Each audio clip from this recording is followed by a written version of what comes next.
Hi മക്കളെ, നമ്മള് English അക്ഷരം എവിടം വരെ പഠിച്ചു? വി വരെ പഠിച്ചല്ലേ? ഇനി ഡബ്ല്യു. ഡബ്ല്യു എങ്ങനെ എഴുതുന്നത് നോക്കാം. കണ്ടോ, ഇതാണ് ഡബ്ല്യു. ഞാനിപ്പോ ഇന്നലെ പറഞ്ഞില്ലേ, വി പഠിച്ചാൽ ഡബ്ല്യു പഠിക്കാൻ എളുപ്പമാന്ന് പറഞ്ഞില്ലേ? അതെന്തുകൊണ്ടാ പറഞ്ഞത്? ഇതൊരു വി അല്ലേ? ഇത് വി. പിന്നെ അതിനോട് ചേർന്നൊരു വിയും കൂടെ എഴുതിയാൽ എന്തായി? ഡബ്ല്യു. ഈസി അല്ലേ? നമ്മൾ ഡബ്ല്യു എന്ന് കേൾക്കുമ്പോൾ വലിയ പാടാന്നൊക്കെ വിചാരിക്കും അല്ലേ? പാടില്ല. കണ്ടോ, രണ്ട് വി ചേരുന്നതാണ് ഡബ്ല്യു. നോക്കിക്കേ, കണ്ടോ, ഒരു വി എഴുതി, അത് കഴിഞ്ഞിട്ട് നമ്മള് ഒരു വിയും കൂടെ അതിലോട്ട് ചേർന്ന് എഴുതി. ഈസി അല്ലേ? സ്ലേറ്റ് പെൻസിൽ എടുത്തോ, എന്നിട്ട് വി എഴുതിക്കേ. ഫസ്റ്റ് ഒരു വി എഴുതിക്കേ,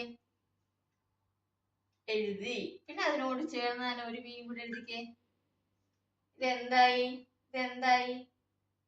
ഡബ്ല്യു. നോക്കിക്കേ, ഡബ്ല്യു. നോക്ക്, ഈസി അല്ലേ മക്കളെ?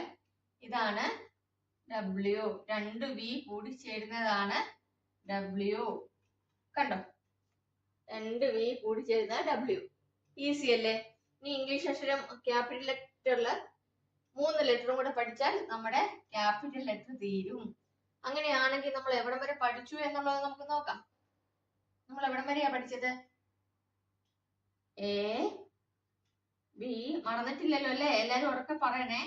C D E F G H I J K L M N O P Q R S T U V എന്ന് പഠിച്ചത് എന്താണ്? ഡബ്ല്യു. ഇനി എന്തൊക്കെയുണ്ട്? എക്സ് വൈ ഇസഡും കൂടെ പഠിച്ചു കഴിഞ്ഞാൽ ക്യാപിറ്റൽ ലെറ്റർ നമുക്ക് കഴിഞ്ഞു. അത് കഴിഞ്ഞ് നമുക്ക് ഇത് 4 ലൈനിൽ എങ്ങനെ എഴുതുന്നതെന്ന് നോക്കണം. എന്നിട്ട് വേണം സ്മോൾ ലെറ്റർ സ്റ്റാർട്ട് ചെയ്യാനായിട്ട്. അപ്പൊ നിങ്ങൾ പഠിച്ചു എന്ന് ഞാൻ അറിയണ്ടേ? അത് കമന്റ് ചെയ്യാട്ടോ.